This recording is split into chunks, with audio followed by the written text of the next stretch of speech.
Ladies and gentlemen in attendance, boxing fans joining us around the world, it's showtime! Las Vegas was as busy as ever on the evening of September 7th, 1996.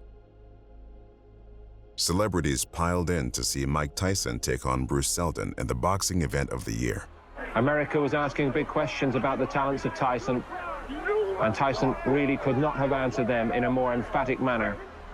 Among those, Tupac Shakur and Suge Knight of Death Row Records.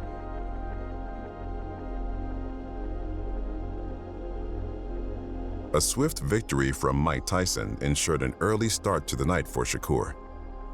However, things took a turn. One of the younger Death Row members present, Trayvon Lane, coincidentally spotted a rival gang member named Orlando Anderson in the MGM Grand. He informed Tupac and the rest of the Death Row entourage. Tupac immediately approached Anderson and struck him before the rest of Death Row jumped in. The fight, which was caught on CCTV, was broken up by the hotel security. After which, Shakur, Knight, and the rest of the Death Row entourage promptly exited the MGM Grand and returned to the Luxor Hotel and Suge Knight's house, respectively. None of Shakur's group was stopped or questioned by the security. They simply left the premises. Whilst Knight would later be imprisoned for his role in this altercation and it violating his parole, at the time, no report was filed by Las Vegas police. Despite the brawl in the MGM Grand, they continued with their plans to travel to Suge Knight's now-closed Club 662 on Flamingo Road, where they were scheduled for a charity concert. However, they would never make it. Gangster rap star Tupac Shakur, 5-year-old rapper, was in the backseat of a black BMW. He has multiple gunshot wounds to the chest. Las Vegas police say shots were fired from a passing white Cadillac. Shakur and Knight drove a 1996 BMW 7 Series, leading a convoy of vehicles down Las Vegas Boulevard South, where they were intercepted by a white Cadillac. Pretty far down the street when it happened. We didn't know if we heard gunshots or we didn't really know exactly what we heard. We heard a lot of screaming, a lot of cars screeching. From this Cadillac, an assailant reached out the window and fired a semi-automatic firearm at the car. We ran up the street as cops were running past us, and by the time we got here, they were already taking, which now I found out was Tupac, into the helicopter away. He had been shot. A total of 14 rounds were fired at the car, fatally injuring Tupac Shakur. They were rushed to University Medical Center, where 6 days later, Shakur is pronounced dead. Rapper Tupac Shakur has Proceeded to commit homicide. Don't get it twisted. This is not Investigations are ongoing. Let him up, let him up. I, in fact, interviewed y'all for sure that night. We were told not to bring our weapons. Get back, get back. Get back. This is not how real life is supposed to be.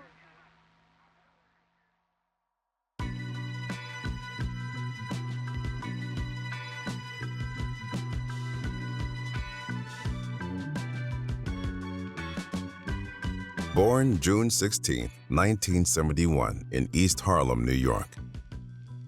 Lason Parish Crooks was renamed just before his first birthday after Tupac Amaru, an 18th century South American revolutionary who was executed after leading an uprising against Spanish rule. Tupac, it means the term to overcome my obstacles. A fitting name for the child of Afeni Shakur and Billy Garland, who were both revolutionaries themselves, being active members of the Black Panther Party in New York. For Tupac, the message was clear from the start. Something had to change. So when the Panthers hit, the government panicked, and they had a thing called a COINTELPRO, and they felt like the Panthers were detrimental to American society, so they raided every Panthers house, especially the ones who they felt like could do the most damage as an orator. So my mother was 7 months pregnant. They put a match to the door and said, "Fire, fire." And it's like 5 in the morning, so my mother opened the door and they just burst in, put a shotgun to her pregnant belly and put a gun to her head and said, "Don't move, it's just you're under arrest." all of my roots to the struggle are real deep.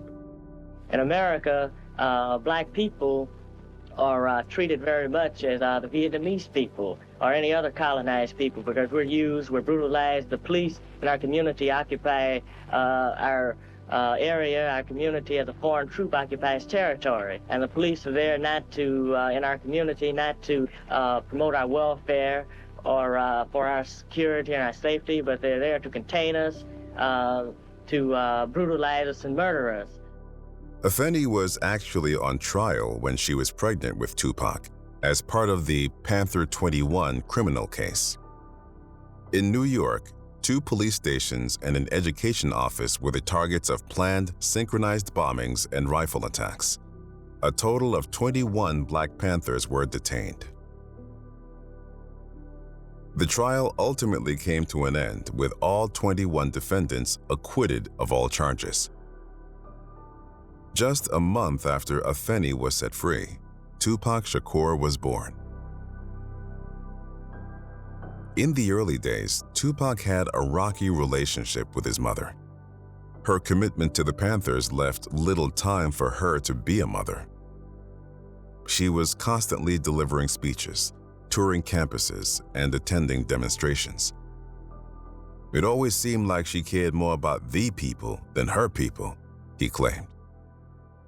From a child, he observed the brutal reality of existence for so many people, and his music would go on to reflect this. So you were right in the middle of the storm. I'm still in the storm. I'm still in the storm. As a matter of fact, my mother was in a book. There's a book about my mother called Look for Me in the Whirlwind, and I like to think that's my motto. They would eventually end up leaving New York behind for life in Baltimore, Maryland, when Afeni lost her job.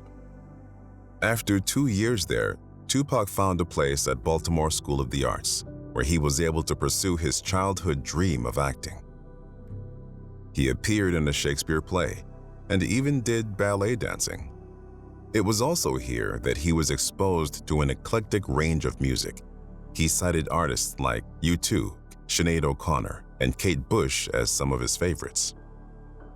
Was this always kind of an ambition of yours? Did you have the show business bug as a youngster? I mean, I caught it then, but at the time, it just seemed like the fun thing to do, because I was 13, but I caught the bug when I got on stage and all those people was clapping, so that's when I got it. But really, I just enjoy expressing myself. Anytime I can express myself, I can let some of the pain go from a childhood like mine, so that's why I enjoy acting. In 1988, Afeni sent Tupac to Marin City in California, just north of San Francisco. She organized for a fellow Panther to look after Tupac and his sister Setua while she stayed in Baltimore to save for the means to get herself to California.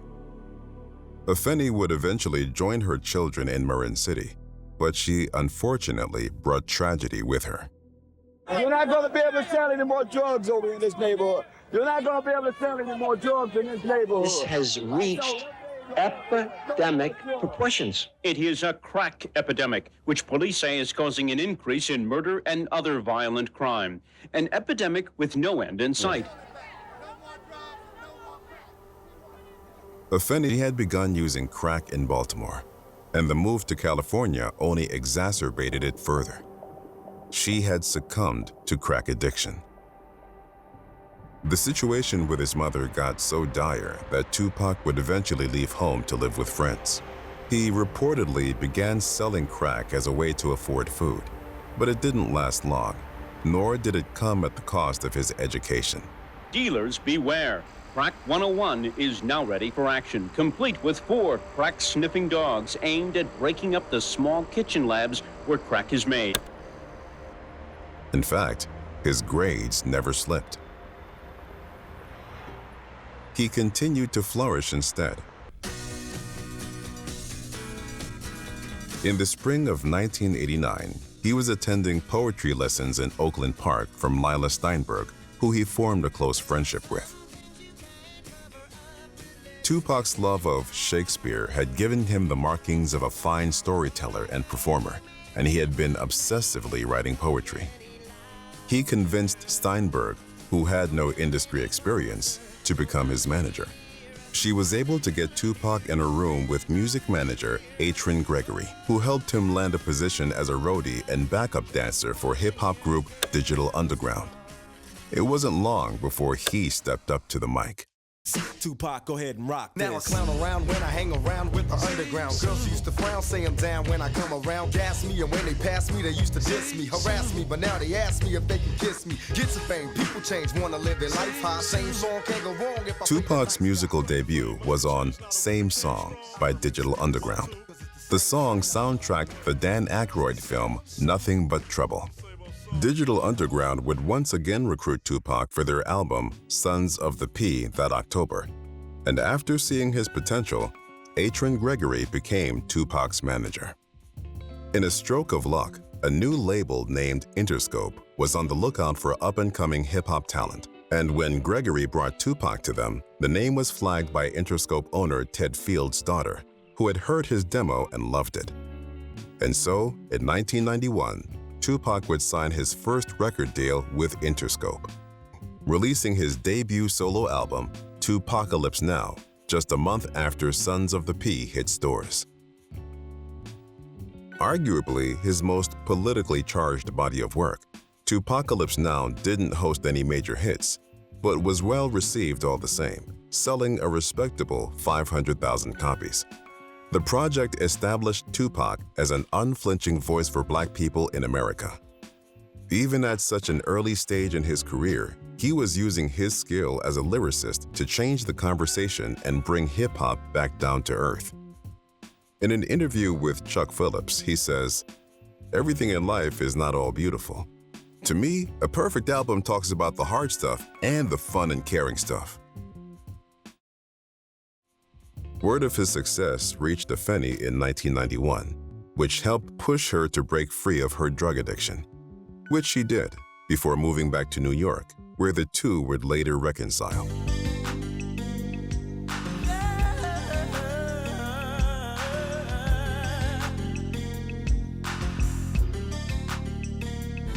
I hear Brenda's got a baby, but Brenda's barely got a brain. A damn shame, the girl can hardly spell her name. That's not our problem. Unfortunately for Tupac, the album's reception was not all positive. Tracks like Brenda's Got a Baby and Soldier's Story were met with some backlash. In 1991, teenage car thief Ronald Ray Howard shot and killed a police officer and directly cited Soldier's Story as motivation. The song, which depicts the story of someone blasting and dropping a police officer, was condemned by Vice President Dan Quayle. Quayle stated, "There is absolutely no reason for a record like this to be published. It has no place in our society." Tupacalypse Now's release began the whirlwind of controversy and trouble for the artist. From 1992 to 1994, he was involved in numerous incidents involving the police, including a firearm of his being used in the accidental murder of a 6-year-old and him shooting 2 off-duty police officers. He didn't go to jail, however, until 1994, when he served a 15-day sentence for assaulting film director Alan Hughes and bragged about it on MTV. I beat up the directors, the ministers aside. Let me tell the whole world. All right, tell them why you did what you did. These chump, punk, slump, you know what I'm saying? Look, you'll have a chance to come here and rebuttal. No, they won't. They better come now. Check this out. They fired me, but did it in a roundabout punk snitch way. So I caught them on the streets and beat they behind. You know what I'm saying? Like, I was a menace to the youth, brothers. And it ain't over. The assault came after Hughes fired Tupac from the set of Menace to Society. He was facing a much more serious charge in 1995, when he was on trial for sexual assault. Now, back in New York, a woman alleged that Tupac, along with others, had sexually assaulted her in Tupac's suite in the New York Parker Meridian Hotel in November 1993. Hi, Tupac. How you doing? Can you tell me how you doing today? Well, I just had to listen to the prosecution's closing argument, and it was just so far from the truth that it really just has me drained at the end of the day. But I'm leaving it in the hands of the jury. I'm learning a lot about people's innermost fears in this trial, because it's not even about my trial no more. It's just about loud rap music tattoo having thugs. It's not even about me no more. It's about, you know, some nightmare that these people having. She was talking about thug life and all that, trying to... He's definitely guilty. Anybody with thug life tattooed on their stomach is guilty. What type of reasoning is that? You know what I'm saying? We got different backgrounds. We come from two different places. Just because I look different than her doesn't mean that I'm a sodomizer or a raper.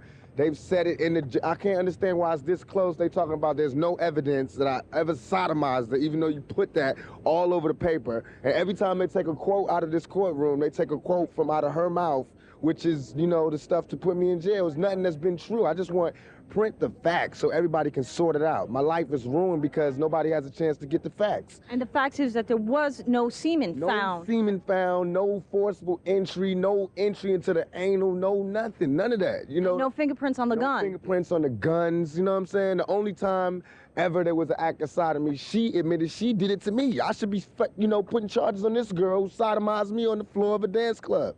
Why am I in court? You know what I'm saying? Get my life ripped apart. But I'm here, I'm gonna go through it just to show that I have faith in the American system. But for me to have faith in the American system, these juries and everybody else has to, you know what I'm saying, play the same role and to keep an open mind. I'm already convicted. My whole life has been turned around. I lost every job, I lost everything, every opportunity. I can't get buy cars, can't get rent, can't get none of that. But I'm still a survivor, you know, I'm still coming to court, still smiling, still signing autographs. But soon I'm gonna go crazy, you know what I'm saying? And it's up to the world, you know, America eats its babies. No matter what y'all think about me, I'm still your child, you know what I'm saying? You can't just turn me off like that. This is all about my image. This has nothing to do with me. This is all about my image. It's like MTV, all the papers, they building me up. Now they destroying me on the same image that they perpetuated. You know what I'm saying? I'm selling records. This is what I do for a living. I'm selling records. Don't get it twisted. This is not my real life. This is not how my real life is supposed to be. I'm not supposed to be really having all these villains in my life. He stood trial for the crime, but the day before the verdict would be announced, Tupac was attacked. Shakur was apparently attacked by robbers as he and 3 other men arrived at a New York City recording studio early this morning. A man identified as Shakur's manager was also wounded. Shakur and his road manager are currently on trial on sex abuse charges. He was called to Quad Recordings in Manhattan on the evening of the 30th of November when he was ambushed in the lobby. He was shot 5 times, twice in the head, twice in the groin, and most notably, a final shot pierced his hand and struck an artery in his thigh. He survived the attack, but he began to suspect that his East Coast companions were not as trustworthy as he once thought. Tupac claimed that Sean Combs, also known as Diddy, was behind his attack. He also implicated Christopher Biggie Smalls Wallace, Andre Harrell, and Tupac's close friend and associate, Randy Stretch Walker. Biggie Smalls claims that they did not know Tupac would be arriving at the studio, and when they heard he had arrived, they sent Little C's downstairs to collect him. He instead returned with the news that Tupac had been shot, and when the rest of Biggie's entourage went to investigate, he was on a stretcher, being taken to Bellevue Hospital, reportedly giving the finger to those around him. From Tupac's perspective, he said nobody would look him in the eye, and that the people that were upstairs must have known that he was going to be ambushed and robbed. And so he basically accused all the people in that room of being part of the conspiracy. He come out, look around, stick up the middle finger, they put him in the ambulance, and we were just curious, like, what was that supposed to mean? Like, was that middle finger to us? Despite his physical condition, his verdict was still read, and whilst he was acquitted of both his gun and sodomy charges, he was convicted of sexual assault and sentenced to 1.5 to 4.5 years in prison. I'm not guilty. People should look me in my eyes. They should look me in my eyes. And anybody that thinks I committed that rape should go get Brenda's Got a Baby and keep your head up and listen to him thoroughly. I have no patience for anybody that doubts me. None, at all. It's too hard out here. You know what I'm saying? If my people don't stand up for me, who is? I understand these white folks looking at me like that because they don't know me. They didn't hear keep your head up. That ain't no fluke. You know, keep your head up ain't no goddamn come up. I didn't do that for to be smiling in my face to say, oh, he's cool. I did that from my heart. So that if they do try to put a rape charge on me, my sisters could say he ain't about that. Now, if my sisters can't say that, you won't hear another keep your head up out my mouth. During his prison time, he released his aptly named third studio album, Me Against the World. It reached #1 on the Billboard 200 chart and is considered by many to be his greatest body of work. The lead single, Dear Mama, helped distance Tupac from the ceilings of gangster rap and continued his ongoing legacy of social commentary through poetry-style lyrics. He would only end up serving 11 months of his sentence, however, as in October, Suge Knight struck a deal with Tupac and paid his hefty $1.4 million bail, soon after signing him to his West Coast record label, Death Row Records. Tupac made the move back to the West Coast, and with his freedom came his greatest commercial success, All Eyes on Me. Hank, big sir. Y'all know how this shit go, you know. All eyes on me. Death Row facilitated Tupac's momentous comeback and elevated his success even further. It was just a glimpse of what he might achieve as a rap superstar.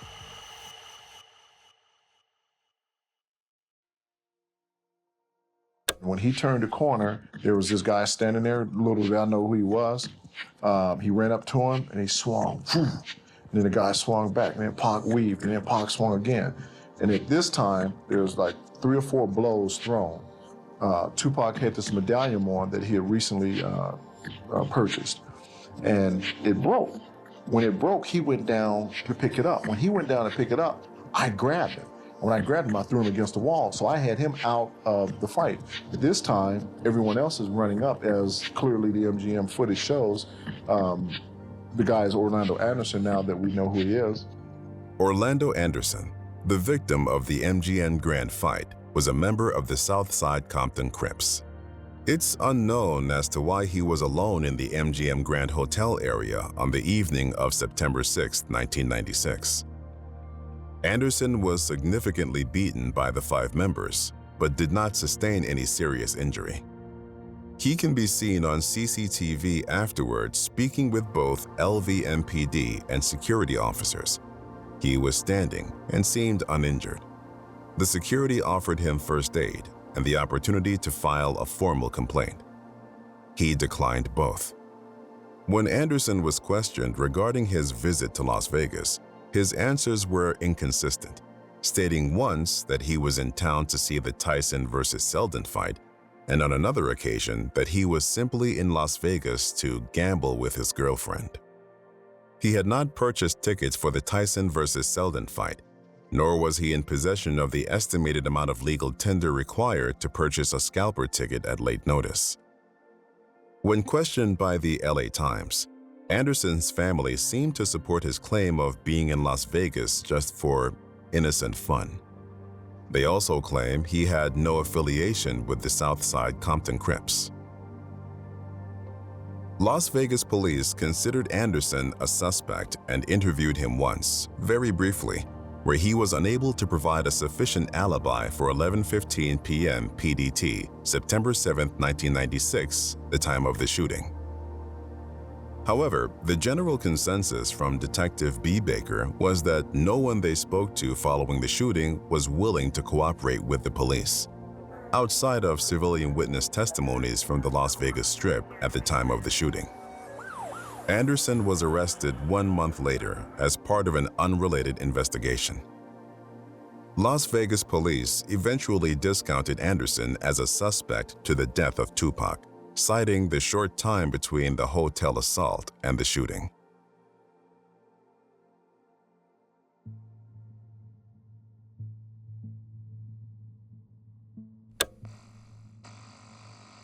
Yesterday, the Reverend Jesse Jackson arrived and said a prayer at Shakur's bedside. He remains in the intensive care unit at University Medical Center in Las Vegas.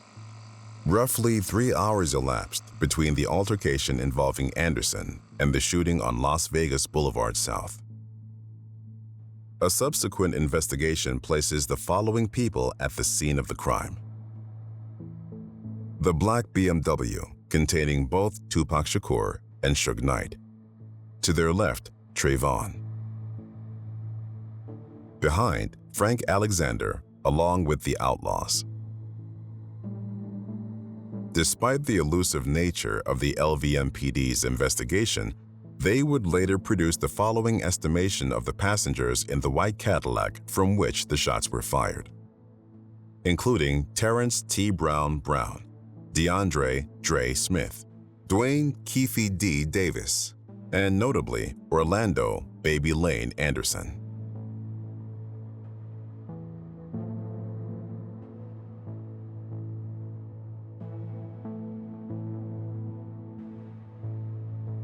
There are a number of conspiracies stemming from these names. Having also been partial victim of the shooting, Suge Knight was the ideal witness to identify the suspect who fatally shot Tupac.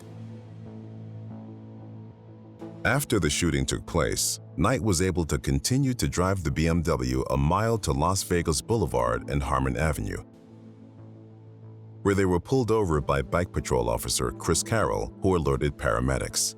They had Suge out of the vehicle on the ground, and as I was approaching him, the blood was shooting up out of his head. So I'm yelling, let him up, let him up. He's with us. He was part of the entourage. And when they let him up, Tupac is still sitting in the passenger seat. The door is still closed. So Suge says, I can do it, it's my car, I'll open it. The door was actually stuck. So Suge got over there, opened the door, and we pulled Pac out of the car. When we pulled him out of the car, we lined him down on the side of the car, and I'm kneeling down at this time, and I'm talking to him like, Pac, man, Pac. And he's like, he's trying to breathe. And then he goes, I can't breathe.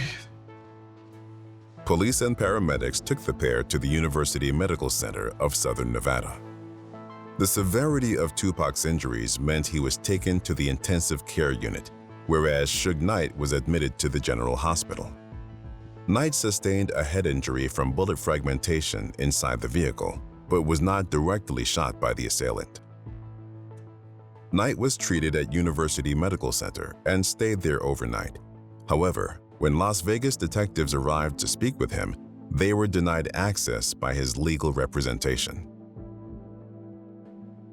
When they returned the next day to interview him, he was gone, having been discharged that same morning.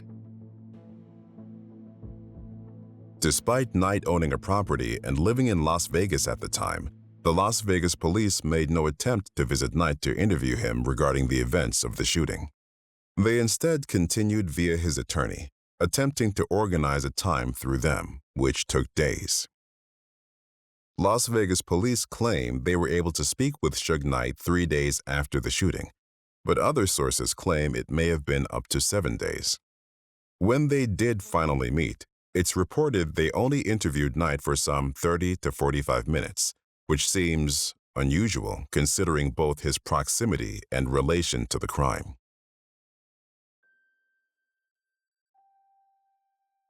Also in close proximity to the shooting was Yafu Gaddafi Fula, member of death row and rap group Outlaws.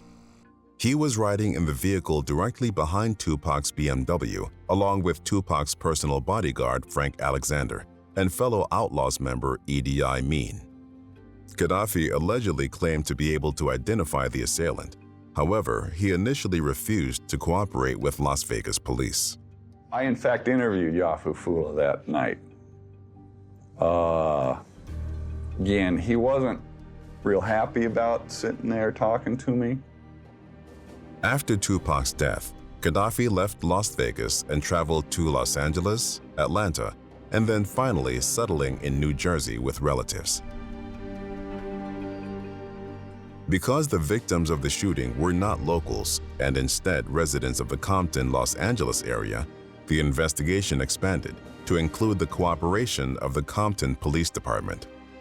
Compton detectives assembled a file of gang member mugshots and delivered them to the Las Vegas Police Department for potential identification. Anderson was among those pictured.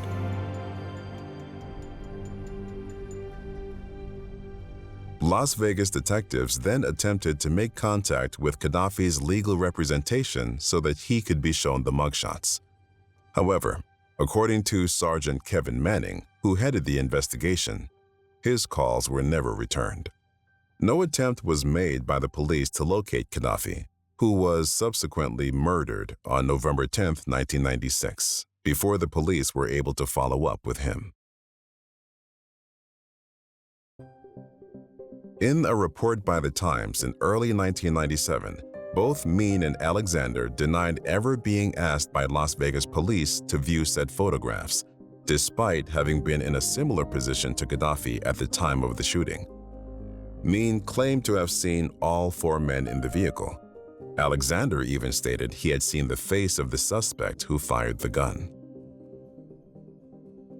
However, later that year, when Alexander was involved in an interview conducted by the Las Vegas police, he was shown a series of 8 photo lineups, but failed to identify anyone from them. He also went back on his previous statement, saying he had only seen the occupants of the car in more of a profile. Ultimately, the pair's accounts of the events that took place disputed heavily, and Las Vegas police could not draw any conclusions from them. It's worth noting that in the wake of the shooting, Frank Alexander met with Suge Knight multiple times before either of them spoke to the LVPD detectives or police. Once on September 8th, where Alexander received a call from Death Row asking him to meet with Suge. They allegedly spoke about the events of the shooting in private. I was in my hotel room. I got a phone call from Reggie telling me to come over to Suge's house. Suge, eventually called me into his office at his house, and he goes, "Frank, I want to talk to you." I go into the office with him, and we're talking, and he goes, "Frank, what happened?" That was our conversation, and we just basically went over everything that had happened, how it happened, and what I had seen, and what he knew, and the events. We reacted the events with one another in private. Then again on the 12th. Then finally on the 13th, when the news of Tupac's decline had become known. Alexander was allegedly questioned about the security issues in retrospect. Alexander described Suge Knight as being extremely angry, the polar opposite of their meeting the previous evening. Suge is asking me all kind of questions about what happened, security, and then all of a sudden the phone rings. Right? Suge gets the phone, he had the phone, he answers the phone, and he stands up, and he throws the phone. Bang! Right across the table, right? He turns around, and he says, "Can nobody fucking save him now?" And he's in tears, right? And he goes, "He just died." And I just start crying, right? As I'm crying, and I'm just like, Suge walks away, everybody at the table just gets up, and everybody walks away. Reggie looks at me and he goes, "Go pack your shit, get out of Vegas." I'm thinking, why? It's a cold, cold day in the rap, hip-hop music world. In case you haven't heard, it's been all over the media, all over the news, all over the radio. Rapper Tupac Shakur has passed away. I would like to say condolences to Tupac's family. I think he was a great person. I learned a lot about him by reading about him and everything, and he did a lot of good stuff for his community. Let's go for another one, high KCEP. A lot of our young brothers out there would start to get along a little bit better and stop coming up with your come on with it. My fucking lady's gonna die here, and you're telling me about some fucking numbers? If I knew this shit, I'd have wrote it down. In 1996, Tupac was shooting the film Gridlocked alongside co-star Tim Roth. Frank Alexander and Kevin Hackey were both working security on set. A week or so before the film wrapped, Alexander received a call from Yasmin Fula, Yaki Gaddafi's mother. She explained that Tupac had called an audit of Death Row Records, claiming he was owed millions of dollars in royalties. He had fulfilled his obligation to Death Row and allegedly wanted out. According to Tracy Robinson, he was done, and Tupac had no intentions of renewing any sort of agreement. Suge Knight was notified of Tupac's plans on September 4th, 1996, and David Kenner, Death Row's attorney, was in turn notified 2 days later, the day prior to Tupac's murder. Reggie Wright Jr. was one of the few people who claimed Tupac Shakur would never leave death row. He also states that if he did, it would not be in Knight's interest to have him killed. He stated that Knight and death row were still responsible for his bail. If they were unhappy with him, he alleges they would likely revoke it and institutionalize Tupac in the hopes that it would humble him a bit. However, Knight knew better than anyone that even behind bars, Tupac was a voice that was not easily dampened. He was a deeply distrusting person, judging by how he responded to the Quad Recordings incident. And if he suspected foul play on death row's part, their whole relationship would be in jeopardy. Could it be that Suge Knight ordered Tupac's death to avoid both the royalty discrepancies as well as the potential fallout from intimidating him? Suge Knight was known for his harsh, strong-arm tactics. He was allegedly not scared to threaten serious harm or even death to people that stood in his way. Despite denying any claims he has used force to get what he wants from people, there are simply too many similar accusations to ignore, including him attacking Eazy-E over the release of Dr. Dre from Relentless Records, and sending personal threats to Straight Outta Compton director F. Gary Gray. The suggestions that Knight would resort to violence in order to keep a hold of Tupac's music were not exactly out of character. However, many see this theory as largely illogical due to the fact that Knight was also in the car at the time of the shooting. If he really wanted Tupac dead, why would he intentionally put himself in harm's way like that? Someone notably missing from the scene of the shooting was Reggie Wright Jr., death row's head of security. Wright was employed personally by Suge Knight. Wright was responsible for the security detail for death row and Club 662. He employed some 20-plus security guard personnel, including Kevin Hackey, Ken Archer, Kevin Gaines, Michael Moore, and Frank Alexander, the majority of whom were working the night of Tupac's murder. Much to the confusion of the security team, Wright demanded that on the evening of the 7th, no security were to carry weapons of any kind. That day, we were told not to bring our weapons into the club after the fight, not to have our weapons on our person, to either leave them in our hotel room or to leave them in our vehicles.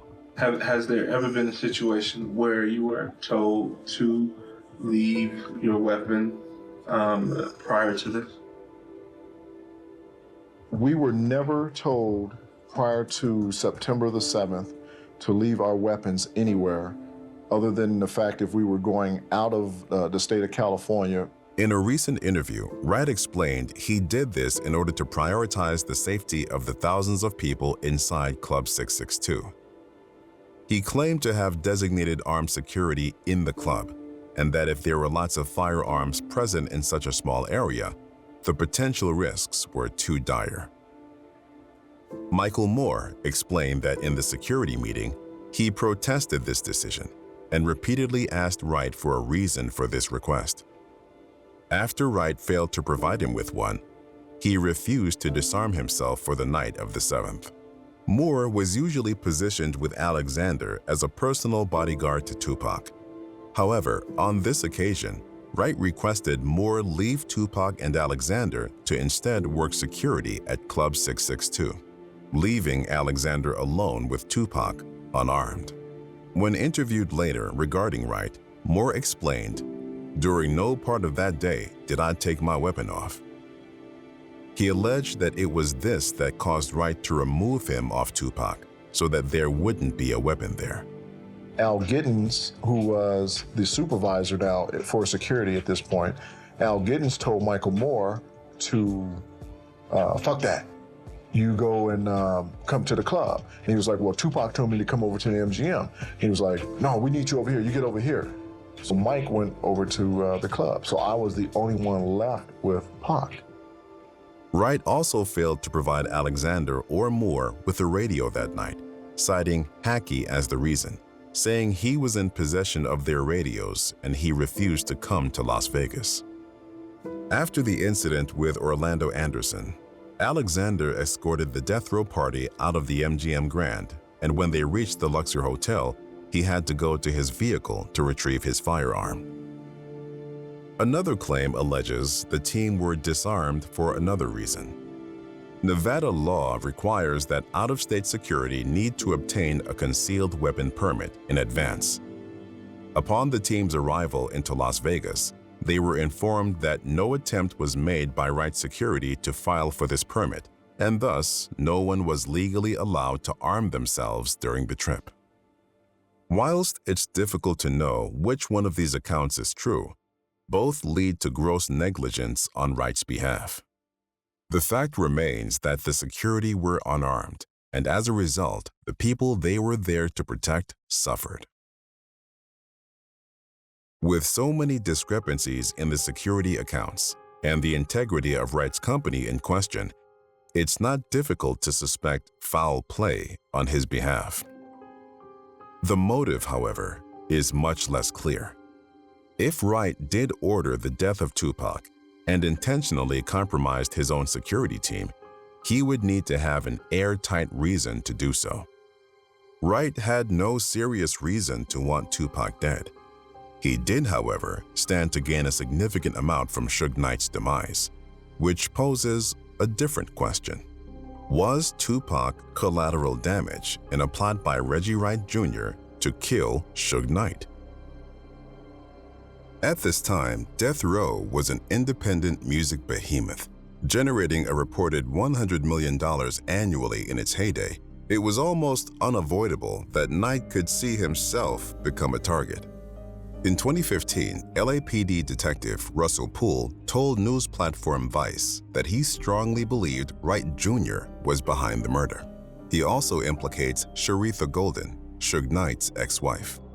They were in the process of a hefty divorce, and should something happen to Suge during that time, she would have likely got most of everything he owned, including Death Row. He alleges that Sharitha approached Wright, who was notably in charge of Death Row while Suge was in prison, with the proposition of a coup of the record label. Wright is still denying these allegations today. Regardless of that, some simply don't believe this theory adds up. A total of 14 rounds were fired at the BMW, 4 of which struck Tupac, another fragmented and hit Suge Knight in the back of the head.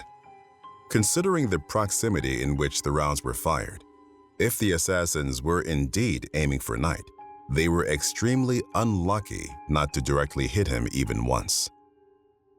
Being that the organizer was the head of security for the victims, if this was an attempt on Suge Knight's life, it was an extremely poor one.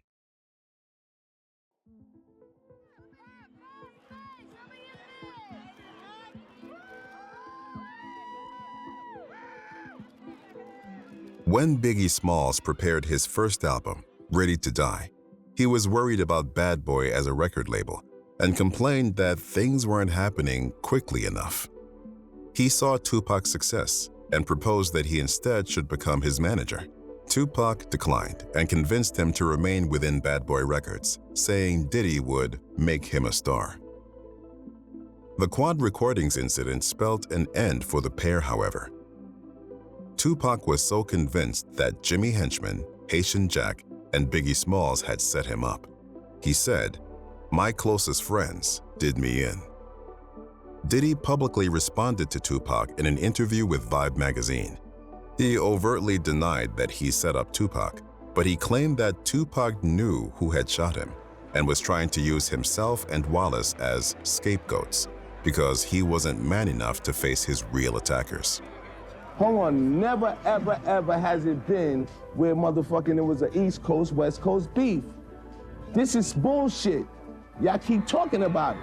As Tupac was convicted and began serving his sentence, the East Coast versus West Coast conflict was just firing up. And in 1995, the two groups would meet in New York at the Source Awards. Knight flew a huge death row entourage out to New York, and when they went up to accept their awards, they were booed by the crowd. Suge Knight was unfazed and famously used his time on stage to take shots at the Bad Boy crew, and particularly Diddy. I'd like to tell Tupac, keep his guards up. We ride with him.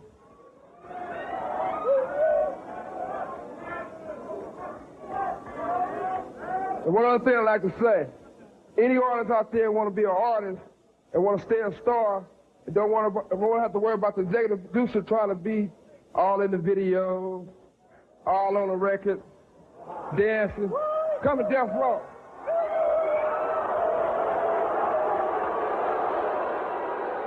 Diddy chose not to respond to this with angst, and instead said, "Contrary to what other people may feel, I'm very proud of Dr. Dre, of Death Row, and Suge Knight in their accomplishments. All this East and West, that needs to stop." In an attempt to preempt the serious retaliation that the Bad Boy crew wanted, Diddy confronted Suge, who insisted that he was instead talking about Jermaine Dupri of So-So Def Recording. Despite this, it was clear that Suge had his sights set on Bad Boy. Suge was determined to be solely in charge of the urban space and be able to sign any new artists, East or West Coast, with complete impunity. Things were exacerbated further when an altercation at a club in Atlanta between Suge and Diddy left one of Suge's closest friends, Big Jake, dead. Suge unwaveringly laid the death at Diddy's feet. In his mind, first blood had been spilled. They got caught up in the hype, and it's a shame because you ain't supposed to go out like that. The East versus West rivalry was already rife, but the signing of Tupac brought an even more personal edge. His history with New York, and specifically Biggie and Diddy, escalated the conflict further. To add to this, Tupac was enraged over the release of Biggie's B-side hit, Who Shot Ya?, which he very much perceived as a diss. The track never mentions Tupac by name, and multiple associates of Wallace claim the track was recorded prior to the shooting, but he was furious all the same. When he signed to Death Row Records, it not only pushed him further into commercial success, but also represented his initiation into Suge Knight's upper echelon. It was widely speculated that not only was Death Row founded on illegal drug money, but it was also a part of an expansive money laundering operation. The label had gang affiliation intertwined with every level of it. Suge Knight himself was a well-known member of the Mob Piru Blood gang. In an interview with Vibe magazine, Tupac provoked Diddy, claiming he was gonna whoop his motherfucking ass. He took shots at Biggie, saying, "Already people can't look at Biggie and not laugh. I took every piece of his power. Anyone who tries to help them, I will destroy. Anyone who want to side with them or do a record with them, whatever, try to unify with them, I'ma destroy. I swear to God." Unfortunately, this was only the beginning. Fuck your bitch, you fat motherfucker. West side, bad boy killers. You know who the realest is, niggas. We bring it to you. Tupac pulled no punches with Hit 'Em Up, his now infamous battle rap hit. He mentioned both Combs and Wallace by name and hired lookalikes of them for the music video.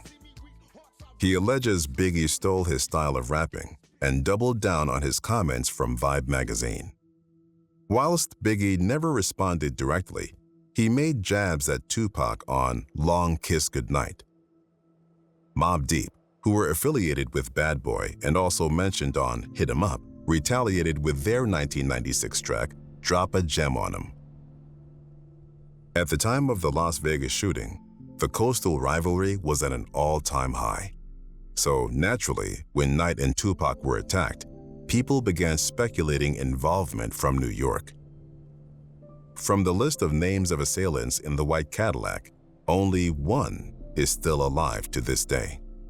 As it happens, he may just be the most important piece of the puzzle. Keefe D is a member of the South Side Compton Crips and also Orlando Anderson's uncle. His name has circulated rumors of Tupac's murder for some time, but it wasn't until 2023 when he was arrested by the FBI that the details of his involvement were truly known.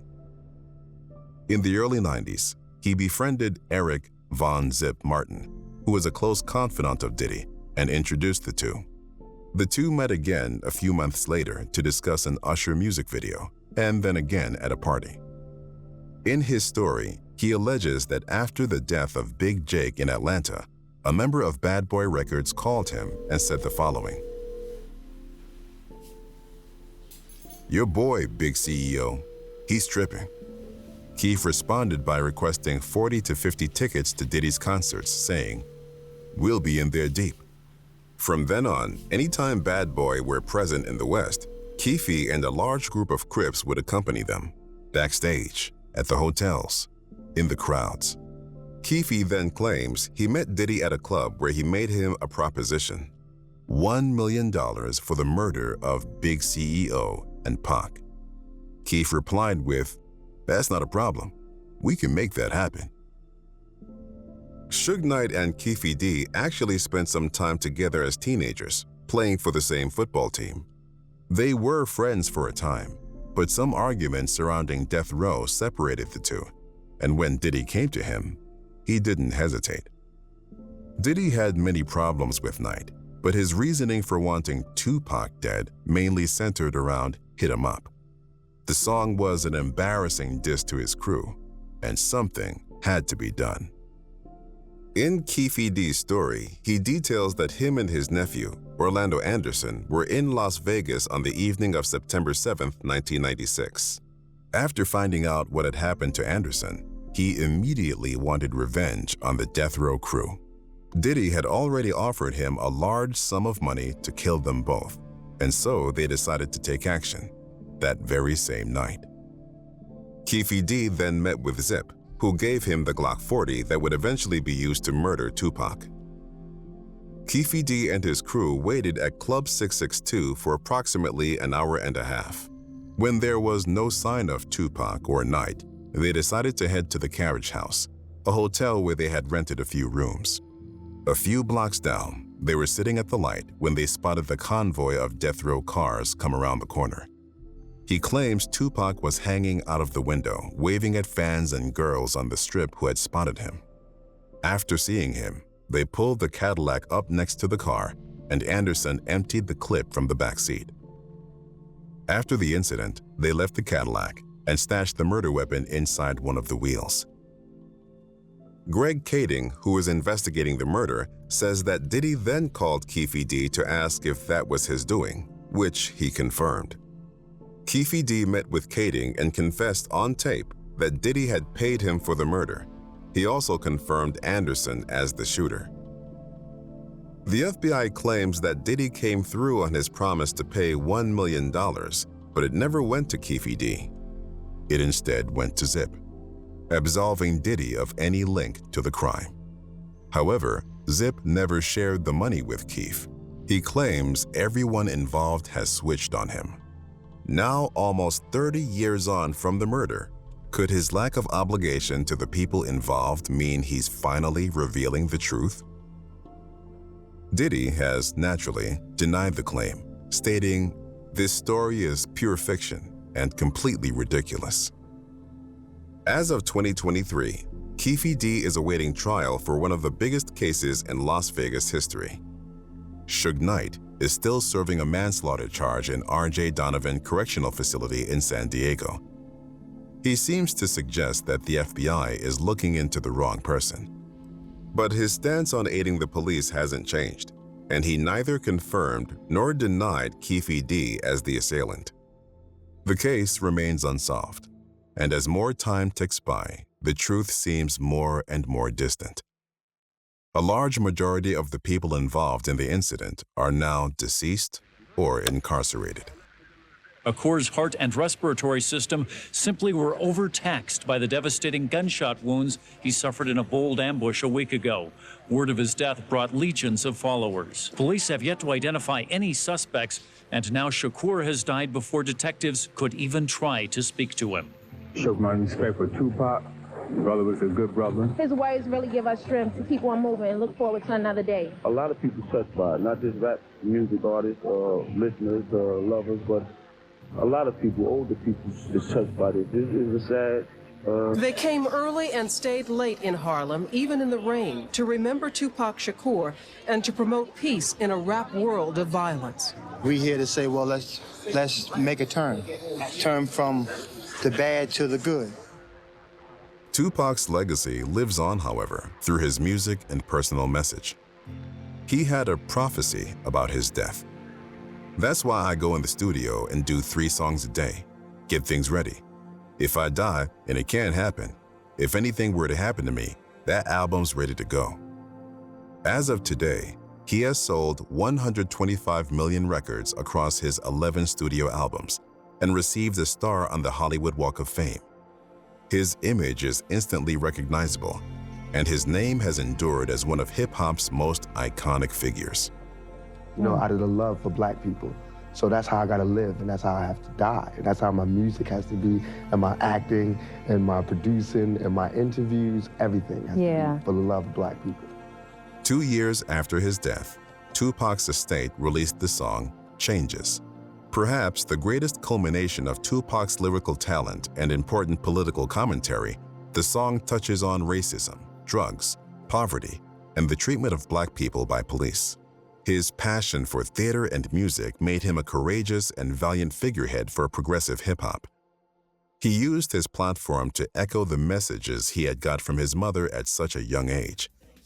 Whilst his life was riddled with trial and controversy, it's the mighty musical talent that came off the back of that people remember him for. You're my brother, you're my sister. That's just the way it is. Things will never be the same. That's just the way it is. Oh yeah. Some things will never change.